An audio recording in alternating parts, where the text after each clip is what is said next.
એટલે જળમાંથી વિસર્જન થતાં એ લાકડું દ્વારિકાથી છેક એટલે કે પશ્ચિમથી છેક લઈ અને પૂર્વના ભાગ સુધી તરતું આવ્યું અને એ લાકડાનું તરતું જે બ્રહ્મ પદાર્થ આવ્યું એને ભગવાનના શરીરમાં મૂકવામાં આવે છે.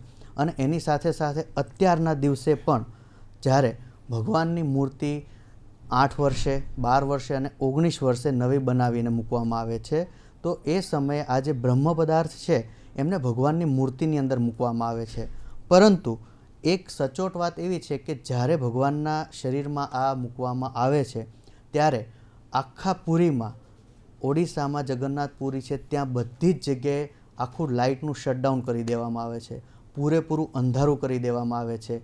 એ મંદિર CRPFના ઘેરામાં એટલે કે કોઈ વ્યક્તિને અંદર જવાની પરમિશન નથી. અને જે તે સમયે જે વ્યક્તિઓ આ બદલે છે ભગવાનનું હૃદય અથવા તો બ્રહ્મ પદાર્થ, તો એ વ્યક્તિના આંખો પર લાલ કલરના પાટા બાંધી દેવામાં આવે છે, એમના હાથ ઉપર પણ લાલ કલરના પાટા બાંધી દેવામાં આવે છે. હું જ્યારે જગન્નાથપુરી ગયો હતો ત્યારે મેં ત્યાંના કુતૂહલવશ કોઈને પૂછ્યું હતું કે ભાઈ આના માટે કયો ભાગ્યશાળી વ્યક્તિ હોય છે કે જે ભગવાનનું આ હૃદય બદલે છે. તો ત્યાંના જે પંડા કે છે ત્યાંની ભાષામાં, તો કે એ પંડામાં જે સૌથી વૃદ્ધ વ્યક્તિ હોય કે જે 85-90 વર્ષ કે એ પ્લસ એજવાળા હોય ને, એમને જ આ લાભ પ્રાપ્ત થાય છે. આજ સુધી કોઈ વ્યક્તિએ જોવાની હિંમત કરી નથી અને જેણે કરી છે તો એ વ્યક્તિનું જીવન ત્યાં ને ત્યાં અટકી ગયું છે. એટલે કે એ બ્રહ્મ જે છે એ સચોટ શક્તિ છે અને ત્યાં તમે જાઓ તો તમને સાક્ષાત્કાર ભગવાનનો આભાસ થાય. એ મારી પર્સનલ અનુભૂતિ છે. બિલકુલ બિલકુલ. રાજજી, તમે જે વાત કરી ખરેખર ખૂબ જ સુંદર, કે જે સૌથી વૃદ્ધ વ્યક્તિ હોય છે, જેણે સમગ્ર જીવનનો અનુભવ લઈ લીધો છે, તેવી વ્યક્તિ જ આ કરે. અને કદાચ એવું પણ હોઈ શકે કે જો આવી કોઈ વ્યક્તિ આ કરે તો તેનું જ્યારે મૃત્યુ થાય નજીકના ભવિષ્યમાં, તો તેને પણ મોક્ષ ચોક્કસ રીતે મળતો હોય છે. હું નિલયભાઈજીને વાત કરીશ કે જે જગન્નાથપુરીની જે રથયાત્રા છે તેનું શું વિશેષ મહત્વ છે? જગન્નાથપુરીની જે વિશેષ યાત્રા છે એના મહત્ત્વની અંદર ભગવાન જગદીશ, બહેન સુભદ્રાજી અને બલભદ્ર, એ ત્રણેયના રથનું જો વર્ણન કરવા જઈએ તે અલૌકિક છે. પદ્મ પુરાણ અંતર્ગત પણ બતાવવામાં આવ્યું છે કે જગન્નાથ સ્વામી જ્યારે જગન્નાથપુરીમાં વિહાર કરે છે એટલે કે નગરમાં ચર્યા કરે છે ત્યારે અનેક દેવી દેવતાઓ દ્રશ્ય અદૃશ્ય સ્વરૂપે ત્યાં ભગવાનના દર્શન કરવા આવે છે. દરેક દેવતાઓના દર્શન કરવા આપણા માટે શક્ય નથી, પરંતુ ભગવાન જ્યારે યાત્રા કરે ત્યારે અલૌકિક દૃષ્ટિથી અનેક દેવતાઓ પ્રભુના વધામણા કરે છે. જેમ કે ભગવાન ઇન્દ્ર વરસાદ દ્વારા ભગવાનનો અમી છાંટણા કરીને એમનું સ્વાગત કરે છે. માનવ મહેરામણ પોતાની શ્રદ્ધાને વ્યક્ત કરીને કરે છે. એ રીતે રાજા ઇન્દ્રદ્યુમ્નએ જ્યારે રથનું જે ઉત્પત્તિ અથવા તો રથની જે બનાવટ કરી એની અંદર બહુ જ સુંદર વર્ણન બતાવવામાં આવ્યું છે કે જે 16 પૈડાવાળો રથ છે, જેને નંદી ઘોષ ભગવાન જગન્નાથજીનો કહેવામાં આવ્યો છે, એ 16 પૈડાવાળો છે, લાલ અને પીળા રંગથી એ સુશોભિત છે. એને નંદી ઘોષનું નામ આપવામાં આવ્યું. બેન સુભદ્રાબેનનો જે રથ છે એ 14 પૈડાવાળો છે, જેને તલધ્વજ નામે કહેવામાં આવે છે, જે લીલા અને લાલ રંગનો મિશ્રિત રંગથી છે.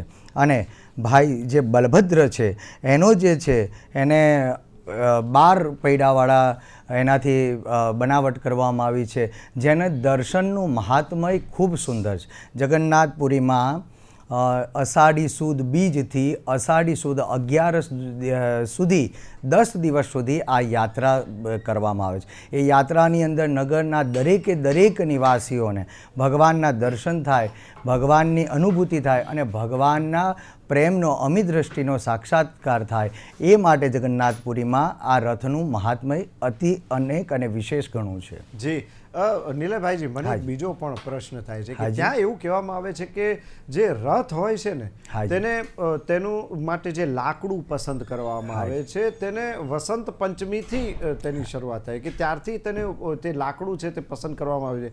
એક સ્વસ્થ અને જે સ્વચ્છ કહી શકાય એવું જે કોઈ લાકડું હોય છે તેનો માટે ઉપયોગ થાય છે. શું છે આની માહિતી? લાકડા માટે વિશ્વ પુરાણ ગ્રંથની અંદર અનેક કાષ્ટના પ્રકાર બતાવવામાં આવ્યા. ચંદનના લાકડા હોઈ શકે, સાગના લાકડા હોઈ શકે, અનેક લાકડાનો ઉપયોગ કરવામાં આવે છે, જેનાથી કાષ્ટની અંદર અગ્નિ છુપાયેલો છે. શાસ્ત્ર એમ કહે છે કે કાષ્ટની અંદર અગ્નિ છે અને પરમાત્મા જે છે એ પંચ મહાભૂતોથી બનેલા આ માનવ શરીરના હૃદયમાં નિવાસ કરે છે.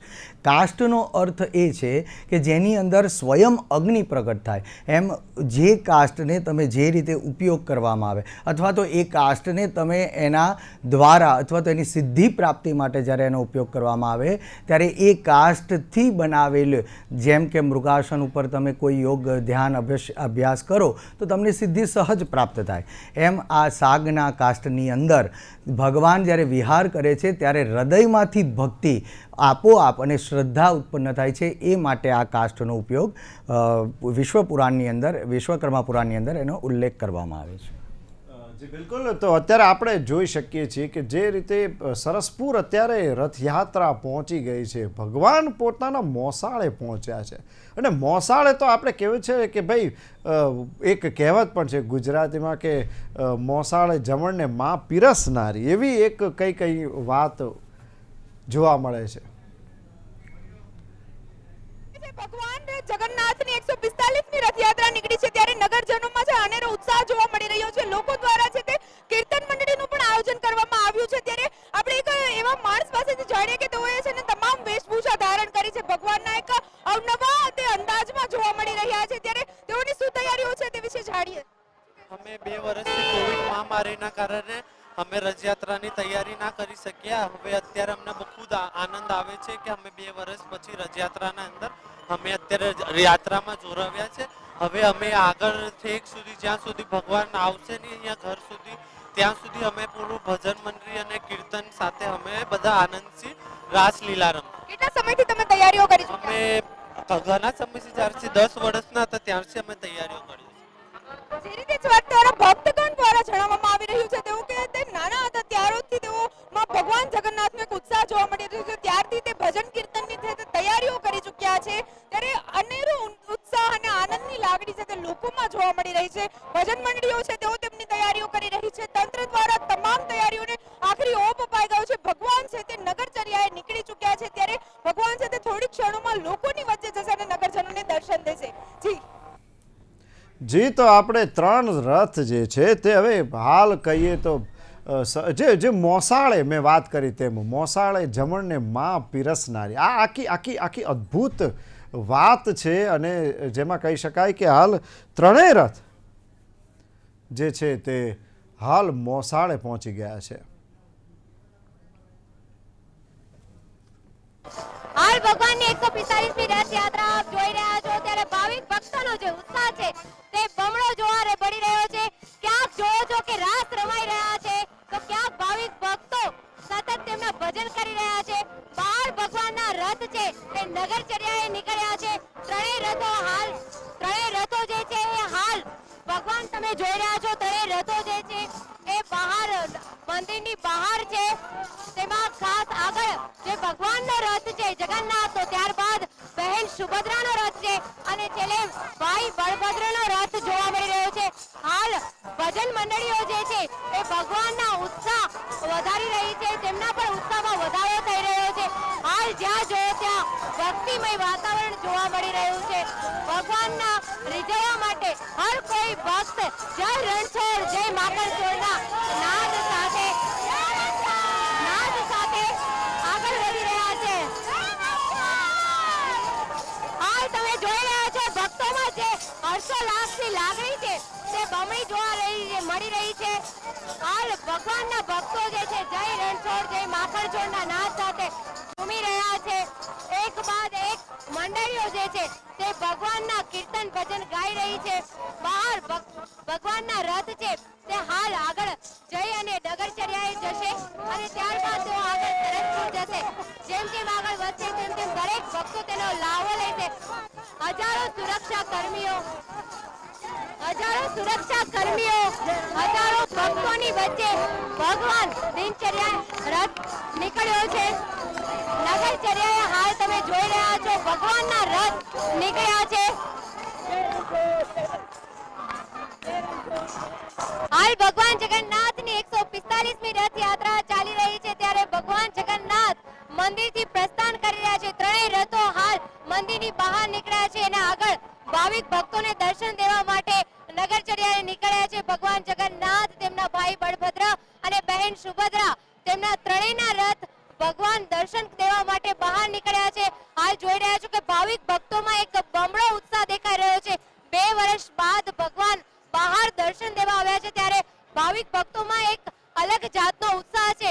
આપ જોઈ રહ્યા છો કે જે રીતે બહાર ભારતીય સંસ્કૃતિની ઝાંખી કરાવતી મંડળીઓ છે તે ભજન કીર્તન કરી રહી છે, બહાર અખાડાઓ છે તે કરતબ તાલ કરી રહ્યા છે.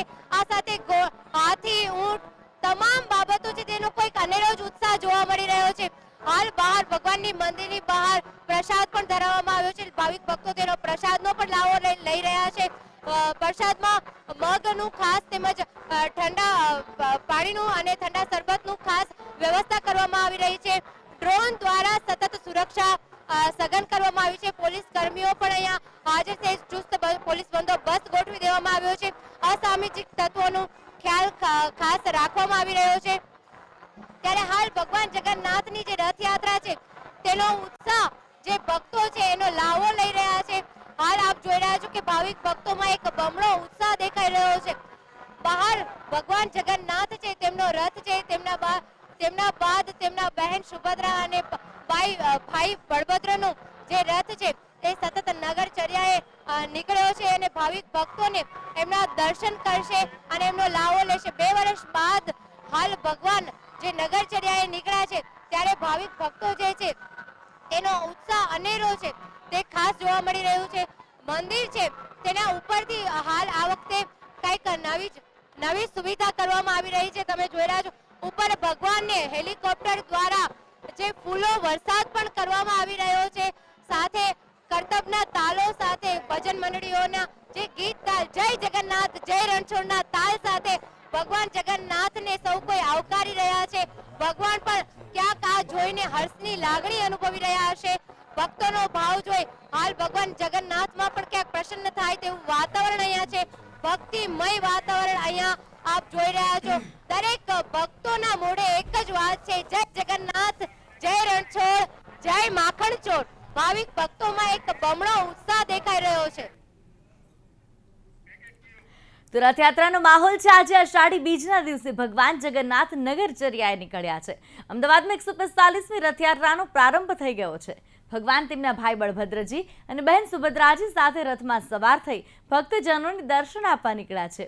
ત્યારે આવો જોઈએ રથનું મહત્વ અમારા વિશેષ અહેવાલમાં.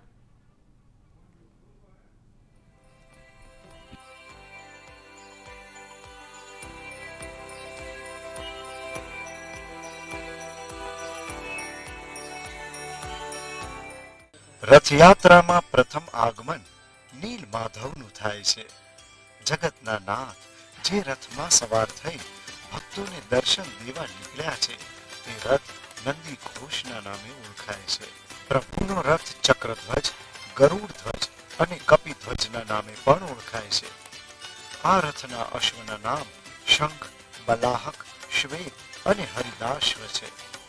રથ જે દોરડાથી ખેંચાય છે તેને શંખચૂડ કહે છે. જગન્નાથજીના રથમાં તેમની સાથે અન્ય 9 દેવી દેવતાઓની મૂર્તિઓ પણ રખાય છે. પ્રભુના રથના શણગારમાં ખાસ સુદર્શન ચક્ર પણ જોવા મળતું હોય છે. માધવના રથનું મહત્વ. પ્રભુના તમામ અશ્વ છે સફેદ રંગના. પ્રભુના રથના સારથી છે દારૂકાજી. રથના રક્ષક ભગવાન વિષ્ણુના વાહન પક્ષીરાજ ગરુડ છે. ભગવાનના રથની ધજાને કહે છે ત્રિલોક્ય વાહિની. રથયાત્રામાં દ્વિતીય આગમન સુભદ્રાજીના રથ કલ્પધ્વજનું થાય છે. સુભદ્રાજીનો આ રથ દર્પદલનના નામે પણ પ્રસિદ્ધ છે. સુભદ્રાજીના રથ ખેંચવા જે દોરડાનો ઉપયોગ થાય છે તેને સ્વર્ણચૂડા કહે છે. બહેન સુભદ્રાજીનો રથ. સુભદ્રાજીના રથના રક્ષક છે જય દુર્ગા. રથ પરનો ધ્વજ ઓળખાય છે નંદબીક તરીકે. રથના અશ્વ રોચિક અને મોચિક જીતા અને અપરાજિતા છે. રથયાત્રામાં અંતિમ દર્શન બલભદ્રજીના હોય છે. તેમના રથનું નામ તાલધ્વજ છે. આ રથ બહલધ્વજના નામે પણ પ્રસિદ્ધ છે. જ્યારે રથના 4 અશ્વોના નામ ત્રિવ, ઘોર, દીર્ઘાશ્રમ અને સુવર્ણનાભ છે. આ રથ જે દોરડાથી ખેંચાય છે તેને વાસુકી કહે છે. બલભદ્રજીના રથમાં તેમની સાથે બિરાજમાન થાય છે 9 દેવતાઓ. ભાઈ બલભદ્રજીના રથનું મહત્વ.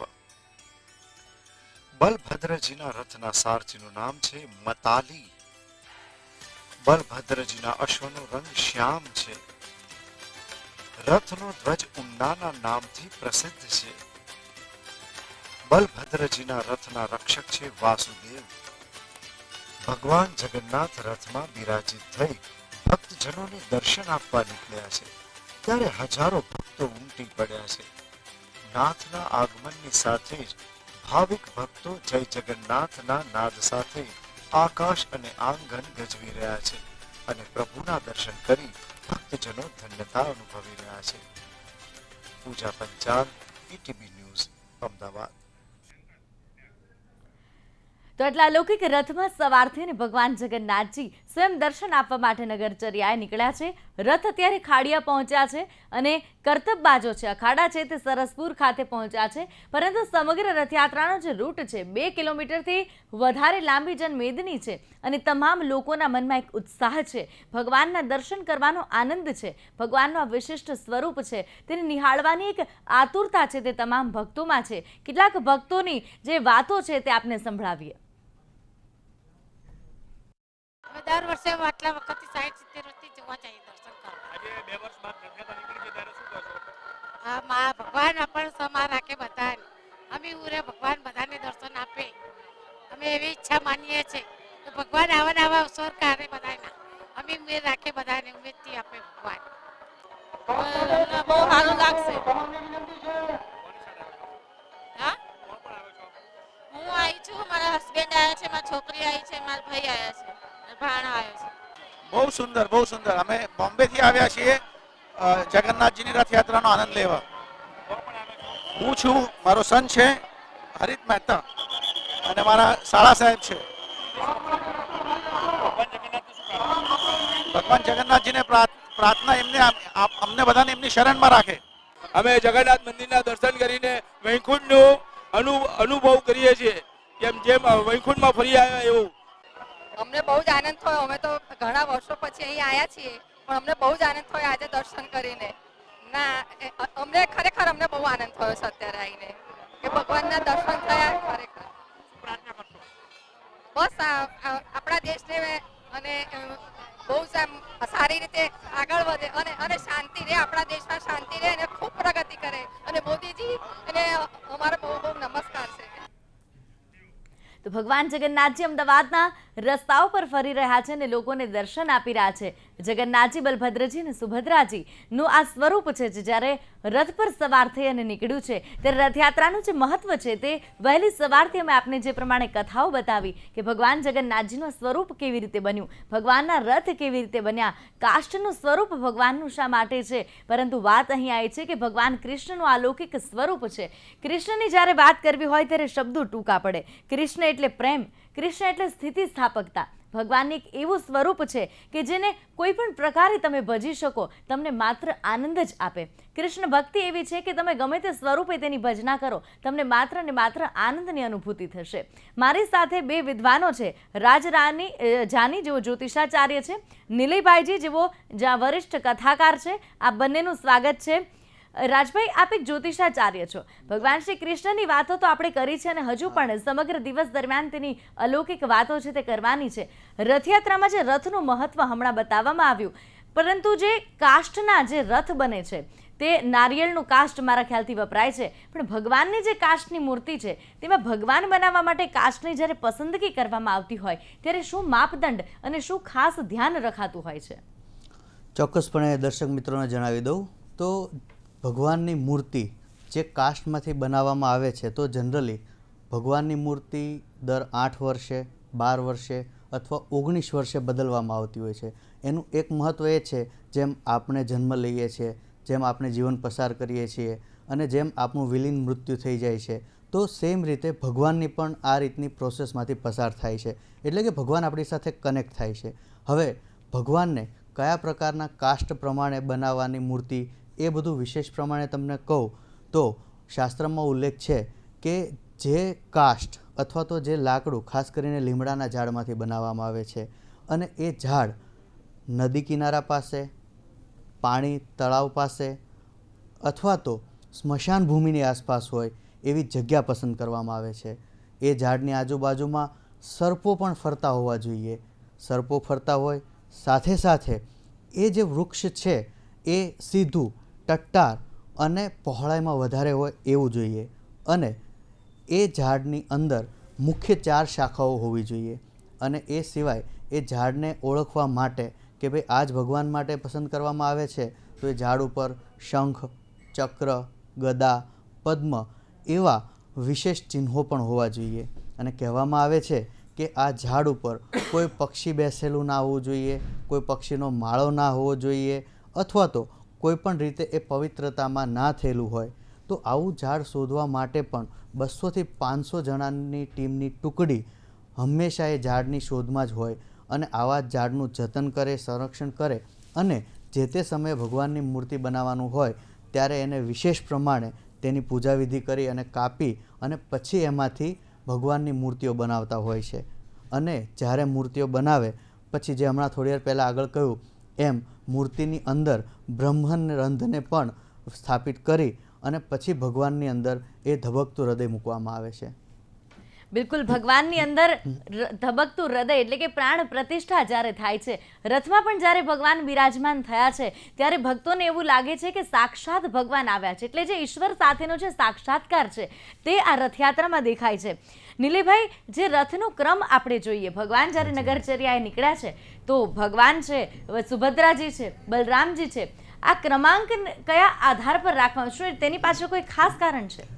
અમરકોશ અંતર્ગત ભગવાન જગન્નાથજી, સુભદ્રાજી બેન અને બલભદ્ર આ ત્રિવેણી જ્યારે રથમાં સવાર થઈને જાય ત્યારે એક તાત્વિક અર્થ, જેને તત્વ વિચાર અંતર્ગત જોવામાં આવે તો ભગવાન જગન્નાથજી જ્ઞાન સ્વરૂપ છે. જીવનમાં જ્ઞાન આવે તો સુભદ્રાજી ભક્તિ સ્વરૂપ છે. જેના જીવનમાં જ્ઞાન આવ્યું એના જીવનમાં ભક્તિ આવી. અને જ્યારે જ્ઞાન અને ભક્તિ આવે ત્યારે અંતમાં એના જીવનમાં વૈરાગ્ય સિદ્ધ થાય છે. સીધી ભાષામાં જોવા જઈએ તો જ્ઞાન યોગેન યોગીનામ, ગીતામાં પણ ભગવાને કીધું જેને જ્ઞાન મળ્યું છે એ જ્ઞાન દ્વારા એને ભક્તિની પ્રાપ્તિ થઈ છે.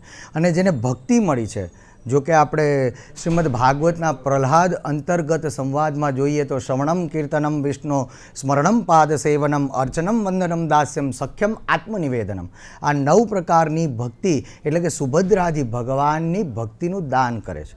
એટલે એ ભક્તિ સ્વરૂપા જ્ઞાનથી ભક્તિ સિદ્ધ થાય અને જેના જીવનમાં ભક્તિ આવી એને પરમ વૈરાગ્ય આવે. વૈરાગ્યનો અર્થ છે સંસારથી વૈરાગ્ય અને સર્વેશ્વરથી માં રતિ. જ્યારે સંસારથી વૈરાગ્ય થાય અને ભગવાનમાં જ તમારી રતિ, મતિ અને ગતિ થાય ત્યારે આ ત્રિવેણી સંગમને જે રથયાત્રામાં સર્વપ્રથમ ભગવાન જગદીશ્વર, દ્વિતીય બેન સુભદ્રા એટલે ભક્તિ સ્વરૂપ અને તૃતીય બલદેવજી એટલે વૈરાગ્ય, આ ત્રણેયની સરખામણી કરતાં જ્ઞાનથી ભક્તિ સિદ્ધ કરવી અને ભક્તિથી વૈરાગ્યની પ્રાપ્તિ કરવી એ ભગવાનના રથના આગમનનું પ્રતીક છે. બિલકુલ, આપણે જે રીતે વાત કરીએ, હવે જો ભક્તિની વાત હોય તો ભગવાન શ્રી કૃષ્ણની ભક્તિ કરવી હોય તો ગોપી બનવું પડે. એટલે કે તમામ દુઃખ દર્દ ભૂલી જવા પડે, જીવનની તમામ ભાવોને ભૂલી માત્ર ને માત્ર કૃષ્ણમય થવું પડે. ત્યારે ગોપી ભાવ આવે અને જ્યારે ગોપી ભાવ આવે ત્યારે કૃષ્ણ પ્રત્યે ભક્તિ થાય. અને એવી જ ભક્તિ આજે જગન્નાથજીની રથયાત્રામાં જે ભજન મંડળીઓ છે તેમના મનોભાવ પણ એવા જ હશે કે આજે હું ગોપી છું અને ભગવાન જગન્નાથ કાનો છે અને આજે તે અમારી સાથે આવ્યા છે અને એ જ સાથે તેઓ નાચી ગાઈને ઝૂમી છે. આપને પણ વિનંતી કરીશ કે એક સરસ મજાનું જો ભજન ભગવાન શ્રી કૃષ્ણની ભક્તિ માટે અહીંયા થઈ જાય. આવે છે રે આવે છે મારો વાલો, આંગણિયામાં આવે છે, હે આવે છે રે આવે છે મારો વાલો આંગણિયામાં આવે છે એની મૂર્તિ મનોહર લાગે છે મારો વાલો આંગણિયામાં આવે છે જગન્નાથજીનું રૂપ સોહામણું જગન્નાથજીનું રૂપ સોહામણું હે એ તો સુભદ્રા દાઉની સાથે છે મારો વાલો આંગણિયામાં આવે છે ભગવાનના આગમનથી મન પ્રસન્ન થાય, હૃદયમાં શ્રદ્ધા અને ભક્તિના કમળ ખીલે, એ રીતે ભગવાન આવે અને ભક્ત સમુદાય એના વધામણા કરે. બિલકુલ રાજભાઈ, આપણી ભારતીય સંસ્કૃતિ અને ઇતિહાસ જોઈએ તો વર્ષો વહી ગયા છે, પરંતુ કૃષ્ણ એક એવા ભગવાન છે કે જે આપણા જીવન સાથે સંકળાયેલા છે. જીવનનો કોઈ પણ તબક્કો હોય તેને કૃષ્ણ સાથે સરખાવી શકાય. તે પછી બાળપણ હોય, વૃદ્ધત્વ હોય, એ જ્ઞાનની પરાકાષ્ઠા હોય કે પ્રેમની પરાકાષ્ઠા હોય, તમામ માપદંડોમાં ભગવાન શ્રી કૃષ્ણના જે વિવિધ સ્વરૂપો છે તે બરાબર ફિટ બેસે છે. એટલે માનવ જીવન સાથે સૌથી નજીકનો જો નાતો હોય તો તે ભગવાન કૃષ્ણનો છે. અત્યારના સમયે આટલા જીવંત ભગવાન કૃષ્ણને શા માટે માનવામાં આવે છે? પહેલું કારણ કે કૃષ્ણ ભગવાને છે ને જીવનમાં કઈ રીતે આપણે જીવન જીવવું એનો આપણને આજ્ઞા કરી છે, અથવા તો ગીતામાં ઉપદેશ આપ્યો છે. જો આપણે સતત સચોટપણે ભગવદ્ ગીતાના ઉપદેશોને, એના વાક્યોને પોતાના જીવનમાં ઉતારીએ તો આપણને મોક્ષની પ્રાપ્તિ ચોક્કસપણે થાય છે. હવે આપણે કૃષ્ણ ભગવાનનું સ્વરૂપ જે જગન્નાથ ભગવાન છે એની સાથે આપણા જીવનની સરખામણી અથવા તો આપણી સાથે એમને કનેક્શનમાં જોઈએ તો કઈ રીતે કે અત્યાર સુધી આપણા તમામ ભગવાનના મંદિર છે તો મંદિરની અંદર ભગવાન હોય અથવા તો એમના પત્ની સ્વરૂપ હોય, એ બેની જ મૂર્તિ હોય. પરંતુ ભગવાન જગન્નાથના મંદિરમાં ભગવાન જગન્નાથ છે, એમના ભાઈ છે બલભદ્રજી અને એમના બહેન છે. એટલે કે ભાઈ અને બહેનના પ્રેમનો મહિમા પણ અહીંયા કૃષ્ણ ભગવાને આપણને બતાવ્યો છે. બીજા નંબરે જોઈએ તો આપણે વર્ષના 365 દિવસ ભગવાનના મંદિરમાં જઈએ છીએ. શિવ ભગવાન હોય, કૃષ્ણ ભગવાન હોય, રામ ભગવાન હોય, કોઈ બી માતાજી હોય, આપણે ત્યાં જઈએ છીએ. પરંતુ ભગવાન જગન્નાથ જ સાક્ષાત એવા ભગવાન છે કે જે પોતાના મંદિરમાંથી બહાર આપણી પાસે આવે છે. એ આપણને એમનો પ્રેમ દર્શાવે છે. હવે ઘણી વખત જ્યારે સૌથી પહેલાં મેં જગન્નાથ ભગવાનનું મૂર્તિ એમનું અવલોકન કર્યું ને તો ત્યારે મને સમજમાં ના આવી કે ભગવાનનું આ રીતનું રૂપ કઈ રીતે હોઈ શકે. ચહેરો સારો હોય, આંખો સારી હોય, દેખાવડું હોય, આકર્ષક પર્સનાલિટી હોય, પરંતુ જેમ જેમ એ મૂર્તિને અનુભવ કરી, વધારે પડતું ઓબ્ઝર્વેશન કર્યું અને જ્યારે હું જગન્નાથપુરીમાં ગયો ને ત્યારે ભગવાનની મૂર્તિની સામે હું 5 મિનિટ ઊભો રહ્યો તો મારું એક ઓબ્ઝર્વેશન એ આવ્યું કે ભગવાનની જે આંખો છે ને અંદરથી વ્હાઇટ અને એની ઉપર લાલ લાલ કલર દેખાય છે. તો એ તમે જ્યારે ઓબ્ઝર્વ કરશો ને તો ઘણી વખત એમ થાય કે યાર લાલ આંખો તો ગુસ્સાનું પ્રતીક છે, પરંતુ એ વસ્તુ ત્યાં એટલો ડિફરન્સ આવે છે કે જે આંખો લાલ છે ભગવાનની બહારની બાજુ છે અને અંદરની અંદર લાલ હોય તો એ ગુસ્સાનું પ્રતીક છે, પરંતુ બહારની બાજુ જે લાલ છે એ પ્રેમનું પ્રતીક છે, કરુણાનું પ્રતીક છે, વાત્સલ્યનું પ્રતીક છે. એટલે આ વસ્તુ. પછી બીજા નંબરે તમે જુઓ તો આજે અત્યારે આપણે ઉનાળાનું વેકેશન હોય તો બાળકો મામાને ત્યાં જાય છે કે નહીં? બિલકુલ. સેમ વસ્તુ ભગવાન કૃષ્ણ, બલભદ્રજી, સુભદ્રાજી વેકેશનમાં મામાના ઘરે જાય છે. આજે વાતાવરણ ઋતુ બદલાય તો આપણા ઘરે બાળકો કેવા બીમાર પડે છે. સેમ વસ્તુ ભગવાનનું જ્યારે મંદિરની બહાર નીકળ્યા ત્યારે 108 કલશથી જલાભિષેક કરવામાં આવ્યો હતો અને જાંબુ ખાધા એમણે. તો એ સમયે એમને આઈઝ ઇન્ફેક્શન, આપણી ભાષામાં પણ આંખોમાં બળતરા થવા લાગી, સાથે સાથે તાવ આવ્યો. તો એ જે તે સમયે એ સબર જાતિના લોકોએ ભગવાનને સાચવ્યા, ભગવાનની કાળજી લીધી, ભગવાનને પાટાપિંડી કરી અને એમની તબિયત જ્યાં સુધી સુધરી નહીં ત્યાં સુધી એમનું ધ્યાન રાખ્યું. અને જેવી એમની તબિયત સુધરી તો એમને એવા સરસ એવા શણગાર્યા અને પછીના દિવસે એમની રથયાત્રા કાઢવામાં આવી. તો એ પણ તમે કનેક્ટ કરી શકો છો કે ભાઈ આપણે બીમાર પડીએ છીએ તો ભગવાન બીમાર પડે છે, આપણે શરીર છોડીએ છીએ તો ભગવાન શરીર છોડે છે, આપણી અંદર પ્રેમ છે તો કરુણા ભગવાનની અંદર પણ છે. અને આ વસ્તુનો અનુભવ જો તમે સાક્ષાત પુરીમાં જાઓ તો તમને ચોક્કસપણે થશે. પુરી મંદિરની અંદરનો મારો તમને અનુભવ કહું તો ત્યાં 4 મુખ્ય દ્વાર છે. તો એમાં સિંહદ્વારથી તમે પ્રવેશ કરો તો જે સમયે તમે સિંહદ્વારની અંદર પહેલું પગથિયું અંદર મૂકશો ને તો તમને શાંતિનો અનુભવ થશે. એ જ પગ તમે બહારની બાજુ મૂકશો ને તો સમુદ્રના વિશાળ મોજાઓનો અવાજ આવશે. આ કુતૂહલ આજ સુધી કોઈ સમજી શક્યું નથી કે એક પગલાંની અંદર કેમ આટલો બધો ડિફરન્સ. બીજી વસ્તુ કે અત્યાર સુધી આપણે ઘણા બધા મંદિરો એવા જોયા હશે કે જેના પર પક્ષીઓ બેઠા હોય, ઉડતા હોય, પરંતુ પુરીનું મંદિર એવું છે કે ત્યાં આજ સુધી કોઈ પણ પક્ષી બેઠું જ નથી. કારણ કે સાક્ષાત ભગવાનની આભા મંડળ એવી છે કે એના માન માટે કોઈ પક્ષી પણ ત્યાં આવી શકતું નથી.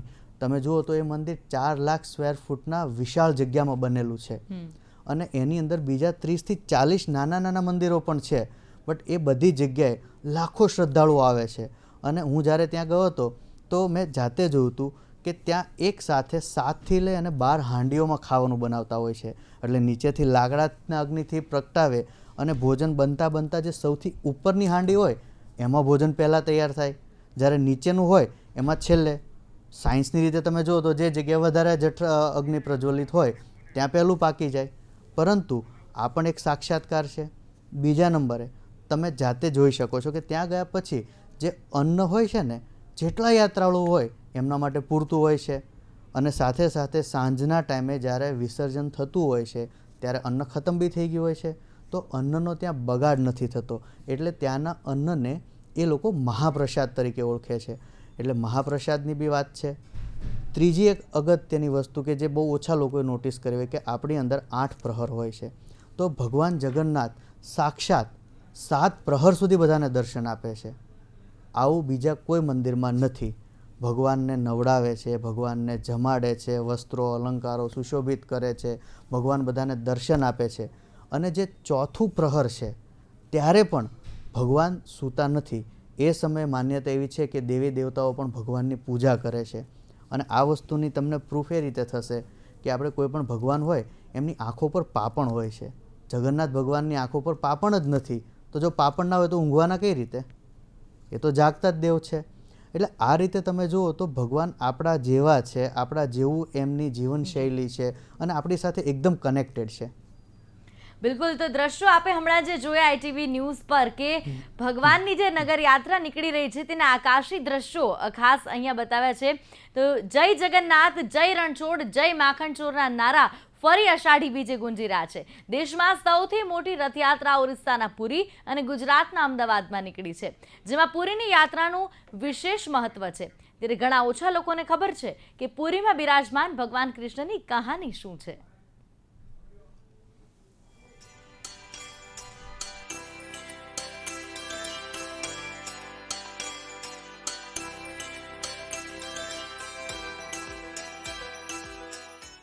જય જગન્નાથ, જય રણછોડ.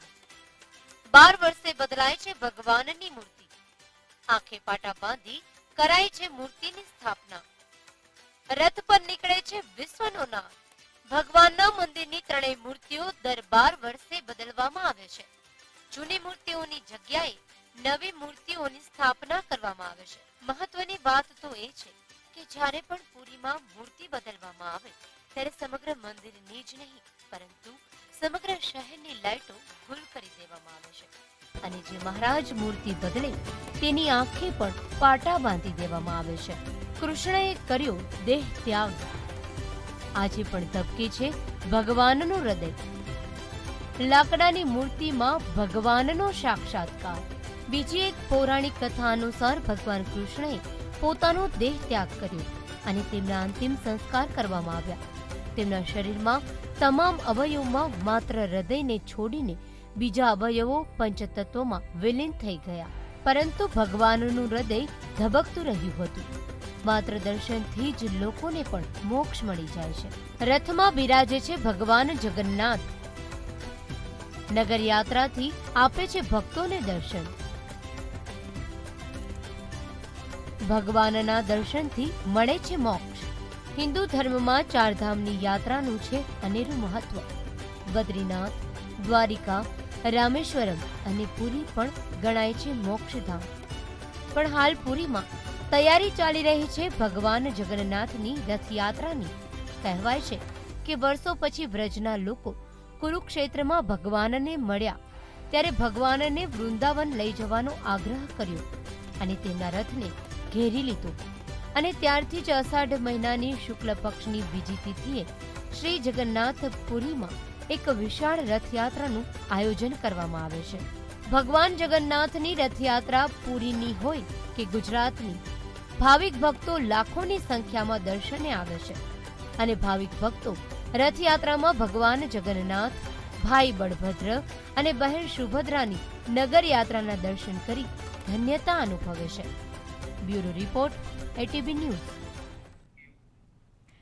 ઈશ્વર કોઈ પણ હોય, ગમે તે સ્વરૂપે, ગમે તે સમયે તેની જો ભજના કરવામાં આવે તો ચોક્કસ તેની ફળશ્રુતિ મળે છે. પરંતુ તેમાં પણ કેટલાક દિવસોનું વિશેષ મહત્વ હોય છે. ભગવાન જગન્નાથ પોતે જ્યારે મંદિરની બહાર નીકળી અને ભક્તની પાસે આવતા હોય તો એ દિવસને સામાન્ય કેવી રીતે કહી શકાય?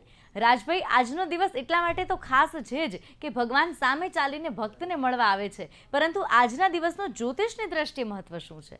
જ્યોતિષની દ્રષ્ટિએ આપણે જોઈએ ને તો આજના દિવસે પુષ્ય નક્ષત્ર છે, એટલે પુષ્ય નક્ષત્ર સારા નક્ષત્રમાં ગણતરી થાય. બીજા નંબરે તમે જુઓ તો આજે 5 ગ્રહો પોતાની રાશિમાં છે, એટલે કે મંગળ જે છે એ પોતાની મેષ રાશિમાં છે, લીડરશિપ, આત્મવિશ્વાસનું પ્રતીક છે. બીજા નંબરે જુઓ તો શુક્ર પોતાની વૃષભ રાશિમાં છે. તો શુક્ર જ્યારે પોતાની વૃષભ રાશિમાં હોય તો સિંગિંગ, મ્યુઝિક, કલા, દેખાવ, પ્રસન્નતા એ બધાનું પ્રતીક છે. મોજ શોખ, હરવું ફરવું. તો એ રીતે આજના દિવસે જે જન્મેલ વ્યક્તિ હોય એમાં શુક્રના ગુણ બી જોવા મળશે. ત્રીજા નંબરે શુક્ર અને બુધનો યોગ છે કે જે લક્ષ્મીનારાયણ યોગ તરીકે ઓળખવામાં આવે છે. તો જે સમયે આ બાળકના કુંડલીમાં જન્મ થયો હોય તો એને લક્ષ્મીનારાયણ યોગનો પણ વિશેષ મહત્ત્વ મળશે. પછી જોઈએ તો ચંદ્ર જે છે એ પોતાની કર્ક રાશિમાં સ્વગ્રહી થાય છે, એટલે કે આ વ્યક્તિનું માનસિક જે છે સ્ટ્રોંગ ડિટર્મિનેશન, સ્ટ્રોંગ લીડરશિપ, મનની અંદર જે ડિટર્મિનેશન કરે છે એ એટલી ચપળતા, એટલી ચતુરાઈ, એટલી હોશિયારી સાથે એમાં એ વ્યક્તિ આગળ વધી શકે છે. પછી જોઈએ તો વ્યક્તિ આજના જ દિવસે શનિ પોતાની કુંભ રાશિમાં છે, એટલે કે સખત મહેનતુ, પરિશ્રમ કરનાર, મહેનત કરનાર અને મહેનતથી સફળતા મેળવનાર બને છે. અને સાથે સાથે ગુરુ ગ્રહ જે છે એ છે પોતાની મીન રાશિમાં, એટલે કે જ્ઞાન, ભક્તિ, આધ્યાત્મિકતા, ગૂઢ જ્ઞાન, પૌરાણિક જ્ઞાન અને સાથે સાથે જ્ઞાનથી પોતાના વિશેષ વ્યક્તિઓ જેવા કે ગુરુજન હોય, માતા પિતા હોય એનું સન્માન કરવાનું પ્રતીક. એટલે કે આજના દિવસે એ રીતનું મહત્ત્વ છે કે જે વ્યક્તિની કુંડલી આજના દિવસે જન્મ થયો હોય તો એ વ્યક્તિ બાય ડિફોલ્ટ આ 5 ગ્રહો તો પોતાને સ્વગ્રહી રાશિમાં લઈને જન્મે છે અને પુષ્ય નક્ષત્રમાં. એટલે આજનો દિવસ એમ બી આપણા હિન્દુ શાસ્ત્રમાં કહેવામાં આવે છે વસંત પંચમી છે, અષાઢી બીજ છે, અક્ષય તૃતીયા છે, દશેરા છે, લાભ પાંચમ છે, એ સારામાં સારા દિવસો છે.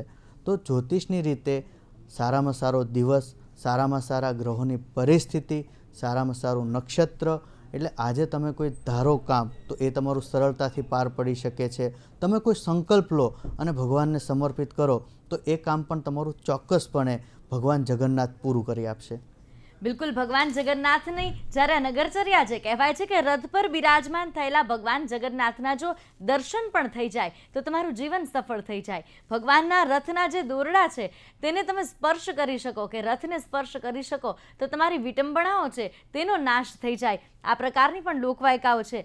નિલેભાઈજી, વાત જ્યારે ભગવાનની કથાની આવે તો રથયાત્રા સાથે જોડાયેલી તો કહાનીઓ છે તે બધાએ સાંભળી આજે સવારથી જ, પરંતુ ભગવાન બહેન અને ભાઈ સાથે નીકળ્યા છે તેમની પાછળની કહાની શું છે? ભગવાન બહેન અને પોતાના ભાઈ સાથે નગરચર્યા કરવા નીકળ્યા છે એની પાછળનું કારણ છે ભગવાને મથુરામાં કંસનો સંહાર કર્યો, ઉગ્રસેનને એમનું રાજ્ય અર્પણ કર્યું. ભગવાન ચાહત તો નીતિ એમ કહે છે કે જે જેનો વધ કરે એ રાજા થાય, પણ ભગવાનને ખબર પડી કે કંસ જેવા દેહાભિમાન રાજાના ગાદી ઉપર ન બેસી શકાય, એટલે ભગવાને ઉગ્રસેનને એમનું રાજ્ય પાછું આપ્યું. એ સમય દરમિયાન સુભદ્રાજીએ એક વખત ભગવાનને પ્રશ્ન કર્યો કે વીરા ભાઈ, તમે જે નગરમાં પ્રવેશ કર્યો અને મથુરાવાસીઓએ તમારી જે ગુણગાન ગાયા અથવા તો તમારા દર્શન માટે જે માણસો ભેગા થયા અથવા તો તમારા દર્શન માટે માનવ મહેરામણ જે ભેગું થયું હતું એ ફરી થઈ શકે? ભગવાને કહ્યું હા, થઈ શકે. બ્રહ્માજીએ કોઈ એક સુયોગ્ય મુહૂર્ત કહ્યું હોય અને એ સમયે જો આપણે નગરચર્યા કરવા નીકળીએ તો એ સંભવ છે. એ સમયે ભાગવત અંતર્ગત ભગવાને બ્રહ્માજીનું સ્મરણ કર્યું અને બ્રહ્માજી તક્ષણ પ્રગટ થયા અને આ અષાઢી બીજ, અષાઢ સુદ બીજ એ દિવસ સુયોગ્ય નક્કી થયો. આમે અષાઢી બીજ અક્ષય તૃતીયા તિથિની જેમ વણ જોઈતું મુહૂર્ત તરીકે ઓળખાય છે. આજના દિવસે જો કોઈ પણ નવા વાહનની ખરીદી કરવામાં આવે, વેપારીઓ પોતાનો નવો ધંધો શરૂ કરે અથવા તો કોઈ પણ નવા વ્યવસાય થકી નવા દુકાનનું ઉદ્ઘાટન કરે તો એ નિશ્ચિતપણે એ સફળતાને પ્રાપ્ત કરે છે. તો આ અષાઢી બીજના દિવસે પોતાના બહેનની ઈચ્છાને પૂરી કરવા માટે ભગવાને પ્રથમ પોતાના રથમાં બેઠા, બીજા રથમાં સુભદ્રાજીને બેસાડ્યા અને ત્રીજા રથમાં દાઉદજી મહારાજ એટલે બલભદ્રને બેસાડી પૂરી નગરચર્યા કરી. નગરચર્યા કર્યા બાદ જ્યારે પરમાત્મા પાછા પોતાના નિવાસસ્થાને પધાર્યા એ સમયે દેવર્ષિ નારદે ભગવાનનું સ્મરણ કર્યું, પ્રાર્થના કરી કે હે પ્રભુ, આ જે તમે નગરચર્યા કરી એ નગરચર્યા યુગો સુધી કોઈ યાદ રાખે, ભક્તજનો એનો હંમેશા મનથી અહેસાસ કરે કે ભગવાને રથયાત્રા સમાન એટલે કે ભગવાને વિહાર કર્યો, એના માટે કોઈ વરદાન આપો. ભગવાને દેવર્ષિ નારદજીને એ વરદાન પ્રદાન કર્યું છે. એ વરદાનના દ્યોતક સ્વરૂપ આજે ભગવાન જગન્નાથજી મહારાજ, સુભદ્રાજી અને બલભદ્રજીની રથયાત્રા નીકળે છે. બિલકુલ. તો ભગવાન જ્યારે આજે રથ પર આરૂઢ થઈ અને પરિક્રમા કરી રહ્યા છે, નગરચર્યા કરી રહ્યા છે અને ઠેર ઠેર ભક્તો છે તે તેમના સ્વાગત માટે ઊભા છે અને આવકારી રહ્યા છે અને એવો જ મનમાં ભાવ છે કે આજે જાણે ભગવાન મારા ઘરે આવ્યા છે, એવા ભાવ સાથે લોકો ઊભા છે, તેમના દર્શન કરવા માટે ઊભા છે. સરસપુરમાં ભક્તો અધીરા બન્યા છે, તેમની આતુરતાનો હવે અંત આવશે. ભગવાન થોડી જ વારમાં સરસપુર પહોંચશે, જ્યાં તેમનું મામેરું એટલે કે મોસાળો તેમનું કરવામાં આવશે, વધાવવામાં આવશે અને ત્યાં હાજર તમામ લોકો છે, તમામ ભાવિક ભક્તો છે, તેમને ભોજન કરાવવામાં આવશે. રાજભાઈ, આપણે જે રીતે વાત કરી રહ્યા છે ભગવાનના ચરિત્ર વિશેની, તો કૃષ્ણની જ્યારે વાત હોય ત્યારે તેમણે એમની જીવનની દરેક લીલાઓ છે તેનાથી એક સંદેશ આપ્યો છે. જન્મથી જ ભગવાન શ્રી કૃષ્ણ અંધકારમાં જન્મ્યા અને આખી દુનિયાને ગીતારૂપી પ્રકાશ આપ્યો. બંધનોમાં જેમનો જન્મ થયો, જેલમાં તેમનો જન્મ થયો અને જેમણે એવા માર્ગ આપ્યા કે જેનાથી જીવનના તમામ બંધનોથી મુક્ત કરી શકાય. એટલે કે એમનો એક એક ક્ષણ, તેમનું જીવન જે પૂર્ણ પુરુષોત્તમ છે ભગવાન શ્રી કૃષ્ણ, આપણા જીવન સાથે તેને સાંકળીએ તો કઈ રીતે આપણા જે મુશ્કેલીઓ છે તેમાંથી ફાયદો થઈ શકે, કનેક્ટ કઈ રીતે કૃષ્ણને જીવન સાથે કરી શકાય? બહુ ઊંડો અને ઉમદા પ્રશ્ન છે. તો સૌથી પહેલાં ગીતાજીનો તમે જે સાર છે એ પ્રમાણે જુઓ તો તમારા હાથમાં શું છે? ફક્ત કર્મ કરવું. ફળની તમે ઈચ્છા રાખી શકતા નથી. હા, ઈચ્છા રાખી શકો છો, બટ મળશે કે નહીં એના પર તમારો કાબુ નથી. એટલે સૌથી પહેલાં તો તમે તમારું કર્મ છે એ રીતનું કરો કે જેનાથી આપણા હિન્દુ ધર્મની અંદર ધર્મ, અર્થ, કામ અને મોક્ષ એની તમને પ્રાપ્તિ થાય. આજે તમે જુઓ તો કૃષ્ણ ભગવાને જન્મ લઈ અને જે લીલાઓ કરી, ગોકુળવાસીઓને બચાવ્યા, પછી કંસને મારી અને મથુરાવાસીઓને ઉગાર્યા, પછી જે તે સમયે પાંડવોને જરૂર હતી તો એમના માટે પોતાની ખરાબ ઇમેજ કૌરવો સામે ઊભી કરી અને પાંડવોને ઉગાર્યા. પાંડવોને મોક્ષનો દ્વાર અપાવનાર ભગવાન કૃષ્ણ જે તે સમયે જે રાક્ષસોના જન્મ થયા, રાક્ષસ યોનિમાં પીડાતા હતા, તો એમને મોક્ષ આપવા માટે પણ નિમિત્ત બન્યા છે કૃષ્ણ ભગવાન. વિષ્ણુ ભગવાનનું જે 8મું સ્વરૂપ છે એ 8મો અવતાર આપણે કૃષ્ણ ભગવાનનો છે. અને એ રીતે તમે જોવા જાઓ તો કૃષ્ણ ભગવાને જીવનમાં કયા કયા સમયે કઈ રીતે તમારે તમારું વર્તન રાખવું, તમારી સામાજિક, પારિવારિક અને મૂળભૂત જે ફરજો છે એને તમે કઈ રીતે નિભાવી શકો છો, જેનાથી તમારું કલ્યાણ થાય, પરિવારનું કલ્યાણ થાય, સમાજનું કલ્યાણ થાય, રાષ્ટ્ર કલ્યાણ થાય. એ રીતે તમારી સામે આજે કૃષ્ણ ભગવાનને તમે જુઓ તો એક પ્રેક્ટિકલ સોલ્યુશન છે. આજે ઘણા લોકો એકદમ બિંદાસ હોય તો આપણે એને કુલ કહીએ છીએ. તો આપણા આટલા બધા 33 કોટી દેવી દેવતાઓ છે, એમાંથી કુલ ભગવાન કોણ? કૃષ્ણ ભગવાન. એમના જીવનમાં તમામ સંઘર્ષ આવ્યા છતાં પણ એમને એમનો રસ્તો છોડ્યો નહીં. એક આદર્શ ભગવાન તરીકે સ્થાપિત થયા. જે તે સમયે રક્ષણની જરૂર હતી તો એમને પાંડવો રક્ષણ કરવા માટે સક્ષમ નહોતા, પણ દ્રૌપદીનું રક્ષણ, ચીરહરણ થતું હતું ત્યારે એમણે એમનું રક્ષણ કર્યું. જે સમયે કૃષ્ણ ભગવાન પાસે જે વ્યક્તિ પ્રસ્તાવ લઈને ગયો છે એનું એણે નિરાકરણ કર્યું છે. આજે ભગવાન રાજા થઈ અને એના મિત્ર સુદામા એના માટે પોતાનું નગર છોડી, મહેલ છોડીને બહાર ક્યારે જાય છે? ખુલ્લા પગે. અને એની આટલી પટરાણીઓ હતી એને સુદામાની સેવામાં કેમ લગાડી દે છે? તો કારણ કે એ એની મિત્રતા હતી. તો ભગવાન કૃષ્ણ છે મિત્રતાનું ઉત્તમ પ્રતીક સ્વરૂપ છે. પ્રેમ, રાધા સાથેનો એમનો પ્રેમ જે હતો એ ઉત્કૃષ્ટ ઉદાહરણ એમનો પ્રેમનો છે. માતા પિતાનું તમે જુઓ તો પોતાના જે જન્મના માતા પિતા છે એમને તો કારાગારમાંથી બહાર કાઢ્યા, પણ જેમણે જન્મ નથી આપ્યો, જેમણે પાલન પોષણ કરી અને મોટા કર્યા, એમનું પણ એમને ઋણ ચૂકવ્યું છે. સાથે સાથે એમની શરણે જેટલા લોકો આવ્યા એમને ઉદ્ધાર કર્યો છે.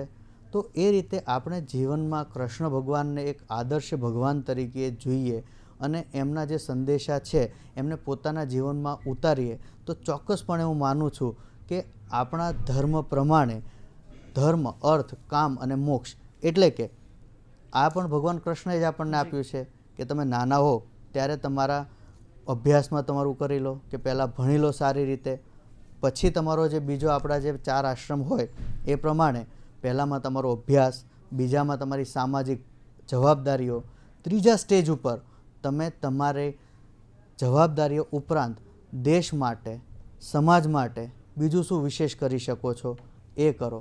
અને પછી ચોથો જે ફેઝ આવે છે વાનપ્રસ્થાશ્રમ, કે જેમાં તમે સંન્યાસ તરફ જાઓ વાનપ્રસ્થાશ્રમથી, અને સંન્યાસ માટે પોતાનું સ્વકલ્યાણ. અને આપણે અત્યારના દિવસોમાં જોઈએ છીએ કે ભાઈ યોગનું મહત્ત્વ આ છે, કઈ રીતે તમે યોગ કરો, જીવન સાથે કનેક્ટ કરો. આ જ વસ્તુ ભગવાન શ્રી કૃષ્ણએ ગીતાજીના 6થા અધ્યાયમાં કીધેલી જ છે કે તમારા માટે યોગ કેટલા મહત્ત્વના છે, પ્રાણાયામ કેટલા મહત્ત્વના છે. તો કોઈ વ્યક્તિ ફક્ત એક વખત ભગવદ્ ગીતાનું સતત અધ્યયન, મનન અને ચિંતન કરી લેશે તો એની પાસે જીવનમાં કોઈ એવો પ્રશ્ન નહીં આવે કે જેનું સમાધાન નહીં હોય. અને જે તે સમયે સમાધાન એને નહીં મળે તો એ વ્યક્તિ સહજ રીતે એ સમસ્યાને સ્વીકારી લેશે. એટલે કે તમે ફક્ત શ્રી કૃષ્ણ ભગવાનને પકડી લો, બીજા કોઈ જગ્યાએ જવાની જરૂર નથી.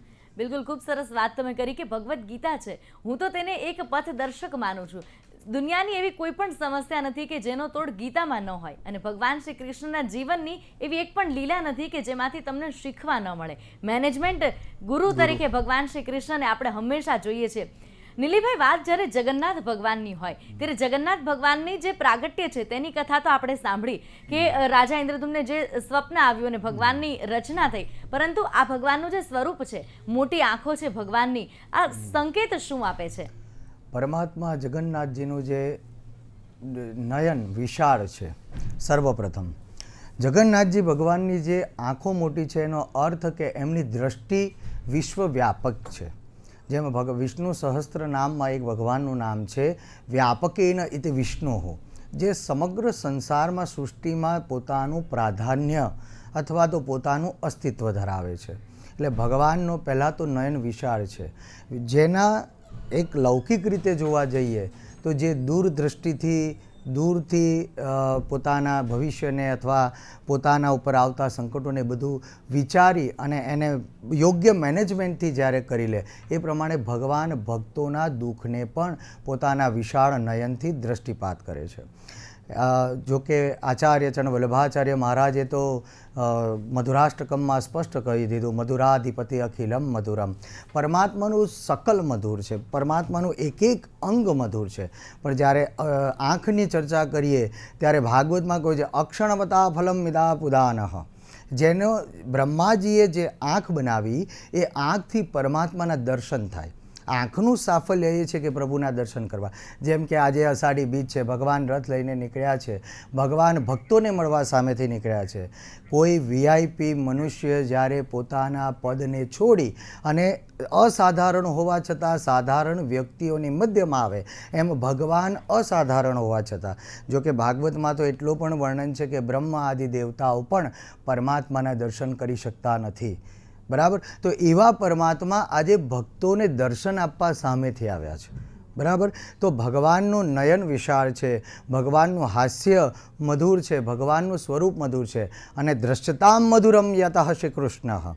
કૃષ્ણ રહસ્યોપનિષદમાં કહ્યું છે જેના દર્શન માત્રથી આંખને શીતળતા મળે અને મન ઠરે, એ પરમાત્માનું સ્વરૂપ. અને આ ભીષ્મ દાદાએ ભીષ્મ સ્વરાજમાં કહ્યું છે, ત્રિભુવન કમલમ તમાલવર્ણમ રવિ કર્પૂર દરમ દધાને. ભગવાનનું સ્વરૂપ તો ત્રિલોકમાં કોઈના જેવું નથી એવું સ્વરૂપ છે. ભગવાનના સ્વરૂપનું તો શું વર્ણન કરી શકાય, કારણ કે પરમાત્મા જેવો ન કોઈ બીજો છે, ન થશે અને ન થયો છે. એટલે એવા પરમાત્મા જ્યારે આપણને દર્શન આપવા આવતા હોય ત્યારે એક ભક્તની મનોવેદના ભગવાનને એમ કહેતી હોય, જે ગીત દ્વારા હું કહું છું. મંદિર મેં રહેતે હો ભગવન, મંદિર મેં રહેતે हो भगवन, कभी मेरे घर आया जाया करो, मैं रोज तेरे दर आता हूँ, कभी मेरे घर आया जाया करो, मंदिर में रहते हो ભગવન. આજે જગન્નાથજીની યાત્રા આ ભજનને અનુરૂપ છે. એ મંદિરમાં તો રહો છો હે જગન્નાથજી, પણ કોઈ દી અમે તો આવીએ છીએ તમારે ત્યાં, કદી અમારે ઘેર તો આવો. અને એ જ ભક્તના મનોરથને સાફલ્ય કરવા અષાઢી બીજે જગન્નાથ ભગવાન મંદિરથી નીકળી આપણા દ્વાર સુધી આવે છે. એ જ અષાઢી બીજ અને ભગવાનની રથયાત્રાનું વિશેષ મહત્વ છે. બિલકુલ રાજભાઈ, જેમ એમણે વાત કરી કે ભગવાન આજે આવે છે મળવા માટે, અને જેમ આપણે પહેલાં પણ વાત કરી કે ભગવાન કંઈ પણ એમની લીલા છે તેની પાછળ કંઈક ને કંઈક કારણ છુપાયેલું છે. આજે રથયાત્રાને જોઈએ તો જે ભક્તોનું ઘોડાપૂર, પહેલાં તો આપ જોઈ શકો છો રથયાત્રામાં 2 કિલોમીટર સુધી જે ભક્તો છે તેનું ઘોડાપૂર જોવા મળી રહ્યું છે. જ્યાં જુઓ ત્યાં લોકો નાચી રહ્યા છે, ગાઈ રહ્યા છે, ઝૂમી રહ્યા છે, કોઈ કરતબ બતાવી રહ્યા છે, કોઈ ગજરાજોની સાથે ચાલી રહ્યા છે, તો કોઈ રથ પર ભગવાનની સાથે તેમના દર્શન કરવા માટે તલપાપડ થઈ રહ્યા છે. ચારે બાજુ જ્યાં જુઓ ત્યાં વાતાવરણમાં જય જગન્નાથ, જય રણછોડ, જય માખણચોરના નારાઓ ગુંજી રહ્યા છે અને સમગ્ર અમદાવાદ જાણે કે કૃષ્ણમય થઈ ગયું હોય તેવું અત્યારે વાતાવરણ રથયાત્રાના પથનું છે. રાજભાઈ, વાત ભગવાન જગન્નાથજીની રથયાત્રાની જ્યારે કરી રહ્યા છીએ ત્યારે પહેલાં અમે જે વાત કરી કે ભાઈ ગજરાજ જે છે કે વૈભવનું પ્રતીક છે, અને ભગવાન કોઈ પણ શુભ કાર્યની શરૂઆત આપણે ભગવાન ગણપતિથી કરીએ એટલે ભગવાન પણ ગજવેશ ધારણ કરે છે. સૌથી પહેલાં જળયાત્રામાં ગજરાજો છે રથયાત્રાનું પ્રસ્થાન કરાવે છે. આ જ પ્રકારે રથયાત્રાના બીજા જે એ પછી કરતબબાજો છે કે પછી ગજરાજો છે તેની પાછળ એક ખાસ કારણ શું છે? સૌ પ્રથમ આપણે જોઈએ તો રથયાત્રા જે સમયે ચાલુ થાય તો ભગવાન જગન્નાથ જે છે એ રાજા છે, એટલે કે રાજાના માટે નગરના જે મુખ્ય પ્રધાન વ્યક્તિ હોય એ ભગવાનની સેવાથી, મતલબ કે સોનાના ઝાડુથી એમની સેવા ચાકરી કરે છે. સાથે સાથે આપણે જ્યારે આગળ વધતા જઈએ તો ભગવાનની રથયાત્રામાં અશ્વ એ પ્રગતિનું સ્વરૂપ છે. કન્ટિન્યુઅસલી સતત તમે જે દોડો છો, પ્રગતિ કરો છો, ચાલો છો એનું પ્રતીક છે. બીજા નંબર પર જોવા જઈએ તો ભગવાનનું વાહન ગરુડ એ તમારું ધ્યેય, તમારી એકાગ્રતા, તમારું અનુશાસન અને તમારી દ્રઢ સંકલ્પની શક્તિનું પ્રતીક છે. જેમ ગજરાજનું કહ્યું તો ગજરાજ પોતે સ્થિરતા માટે, પ્રગતિ માટે, અને જે જગ્યાએ સ્થિરતા છે ત્યાં ઐશ્વર્ય, લક્ષ્મી એટલે કે સ્થિર લક્ષ્મીનું પ્રતીક છે. સાથે સાથે કમળ એટલે કે મહાલક્ષ્મીજીને અતિ પ્રિય જે છે એ છે કે જેનું સ્વરૂપથી પણ ભગવાન અતિ પ્રસન્ન થાય છે. તો કમળ પણ તમારા ઐશ્વર્યની, સ્થિરતાની, સાથે સાથે તમારા ઘરની સમૃદ્ધિનું પ્રતીક સ્વરૂપ છે. તો આ બધા જે છે એ તમને જીવન જીવવા માટે, તમારા જીવનમાં કઈ રીતે તમારે શું ઉમેરવું, કઈ રીતે તમારે જીવનનો નિર્વાહ કરવો એનું તમને અગમચેતી સાચો એક રસ્તો બતાવે છે. બિલકુલ, વાત ભગવાન જગન્નાથજીની થઈ રહી છે. ભગવાનના દર્શન કરી અને ભક્તો છે તે અહીં અભિભૂત થઈ રહ્યા છે. શહેરમાં વરસાદે પણ અમી છાંટણા કર્યા છે. ભગવાન જગન્નાથજીની 145મી આ નગર યાત્રા છે ધીમે ધીમે આગળ વધી રહી છે અને હવે સરસપુર રથ થોડી જ વારમાં પહોંચશે. સરસપુરનું ખાસ મહત્વ એટલા માટે છે કારણ કે સરસપુર ભગવાનનું મોસાળ છે, ભગવાનના મામાનું ઘર છે અને જગતનો નાથ, જગતનો તાત ત્યાં ભાણેજ બનીને જાય છે. એટલે આપણે જેમ બાળક મામાના ઘેર જતું હોય અને કેટલો આનંદ હોય એવો આનંદ અહીંયા સરસપુરમાં જોવા મળી રહ્યો છે. લોકો રાહ જોઈ રહ્યા છે કે આજે ઈશ્વર ખુદ મારા ઘેર ભાણેજ બનીને આવી રહ્યો છે. ભગવાનને વધાવવામાં આવશે, મોસાળું કરવામાં આવશે અને ભગવાનના જે સાથે ભાવિક ભક્તો છે, સાધુ સંતો છે, તમામ લોકોને ત્યાં મહાભોજન કરાવવામાં આવશે. નિલયભાઈ, ભગવાનની જ્યારે વાતો હોય તો ભગવાનની દરેક લીલા છે તે નિરાળી છે. સરસપુર કે જે ભગવાનનું મોસાળ છે, અહીંયા ભગવાન વિશ્રામ કરે છે. સરસપુરની વિશેષતા અને મહત્વ શું છે? એક તો જે સમયે જગન્નાથ મંદિર જમાલપુરના નરસિંહદાસજી સ્વામી એટલે કે મહારાજ, જેઓ પોતે વિરક્ત વૈષ્ણવ રામાનંદી સંપ્રદાયના અખાડાના મહંત હતા, એમના ગુરુભાઈ એટલે કે એમના ગુરુના શિષ્ય અને જે ભાઈ પોતે સાથે ભણતા હતા એ ત્યાં સરસપુરમાં નિવાસ કરતા હતા. સર્વપ્રથમ તો કહેવા જઈએ કે ગુરુભાઈ એક સાથે ગુરુના આશ્રમમાં ભણનારા જે પણ વિદ્યાર્થી હોય, જો કે ગુરુ પરંપરામાં અખાડામાં આ બધામાં એક નિયમ છે કે જ્યારે પણ કોઈ ગુરુભાઈ હોય તો એ ગુરુભાઈને ત્યાં જાય ત્યારે પોતાનાપણાથી જાય. પોતાનાપણા એટલે કે પોતાનો વ્યક્તિ છે, પોતાના ઘરનો સદસ્ય છે, પોતાના પરિવારનો છે, એ રીતે જાય. એમ ભગવાનને જે વર્ષો પહેલાં, ઘણા સમય પહેલાં જે નરસિંહદાસજી સ્વામીના પ્રિય જે સારંગદાસજી સ્વામી હતા, એના સ્વપ્નમાં ભગવાને આવીને કહ્યું હતું કે તમે રથયાત્રાનું આગમન કરો. એટલે એ કારણોસર તેમના ગુરુભાઈ સરસપુરમાં નિવાસ કરતા હતા. તેમણે નરસિંહ સ્વામીએ પોતાના ગુરુભાઈને વાત કરી કે અમે રથયાત્રાનું અહીંયા આયોજન કરીએ છીએ અને ત્યાં સર્વપ્રથમ અમારી ત્યાં જે કોઈ પણ યાત્રાને સ્થગિત એટલે કે સ્તંભ વિરામ આપવામાં આવે તો એ વિરામની જગ્યા આપની આગળ આપી અને આપ મામેરું કરો તો એ વધુ યોગ્ય જો આપને લાગતું હોય તો આપણે આ રથયાત્રાનો પ્રારંભ કરીએ. અને એ સમયે નરસિંહદાસજી સ્વામીને જે સારંગદાસજી સ્વામીના ગુરુભાઈ હતા એમને એ પરવાનગી મળી. ત્યારથી આજ સુધીનો આ નિયમ છે કે સરસપુરમાં ભગવાન જાગનાથ મહાદેવની પાસે ભગવાનનું મામેરું છે અને ભગવાન ત્યાં રોકાય છે. અને જેમ મામાને ઘેર ભાણિયો આવે અને ભાણિયો આવીને તોફાન કર્યા વગર ન રહે, એમ ભગવાન પણ ત્યાં આવે અને ભક્તો અને ભગવાન આનંદ ઉલ્લાસ સાથે મામાના ઘરમાં કિલ્લોલ કરે એ પ્રમાણે સરસપુરમાં ભગવાન ત્યાં પધારે છે. અને સરસપુરના નગરવાસીઓ ભાવભર્યું ભાણેજ અને ભગવાનનું જે મામેરું હોય છે એ ભરે છે. બિલકુલ. અને ભાણેજ જ્યારે પધારે ત્યારે લોકોમાં જેટલો ઉત્સાહ છે એટલોનો એટલો ઉત્સાહ જાણે કે સ્વયં પ્રકૃતિને હોય તેવું લાગે છે. અમી છાંટણા થયા છે અને ભગવાનનું સ્વાગત જે રીતે કરવામાં આવ્યું છે કે સ્વયં ભગવાન ઇન્દ્ર, સ્વયં ભગવાન વરુણદેવ ભગવાનનું આ સ્વરૂપ જોઈ અને એટલા પ્રસન્ન થઈ ગયા છે. અને જો કે દર વર્ષની આ પરંપરા છે, અષાઢી બીજના દિવસે અમી છાંટણા ચોક્કસ થતા હોય છે. થોડી જ વારમાં સરસપુર છે તે રથ પહોંચશે, ભગવાન અહીં વિશ્રામ કરશે, તેમનું મોસાળું થશે, મામાના ઘેર પહોંચી અને ભગવાન ત્યાં વિશ્રામ કરી અને રથયાત્રા નિજ મંદિર તરફ પરત ફરશે. રાજભાઈ, જ્યારે રથયાત્રાની વાત થતી હોય, તમે જેમ કીધું કે આજનો દિવસ અત્યંત શુભ છે, આજનો દિવસના મુહૂર્ત છે તે અત્યંત શુભ છે અને આમેય જ્યારે ઈશ્વર પોતે ભક્ત પાસે જતો હોય એ દિવસ તો શુભ હોવાનો જ છે. રથયાત્રાની જો વાત કરવામાં આવે ખાસ તો જે કરતબબાજો છે કે એક શક્તિનું પ્રદર્શન કરે છે, બલદેવજી આ રથયાત્રામાં જોડાયેલા છે. બલદેવજી સાથે તેમનો સંબંધ, તેના વિશે વાત કરીએ તો બલદેવજી છે તો આપણે બલદેવ અને કૃષ્ણ ભગવાન, તો એમનો જે સંબંધ છે ને એને પૌરાણિક રીતે આપણે જોઈએ તો ગયા જન્મમાં, મતલબ કે જે વિષ્ણુ ભગવાન કૃષ્ણ ભગવાનનો જે 7મો અવતાર હતો એમાં ભગવાન રામ સ્વરૂપે અવતર્યા હતા અને એમના નાના ભાઈની જે ફરજ હતી એ શ્રી લક્ષ્મણજીએ પૂરી કરી હતી.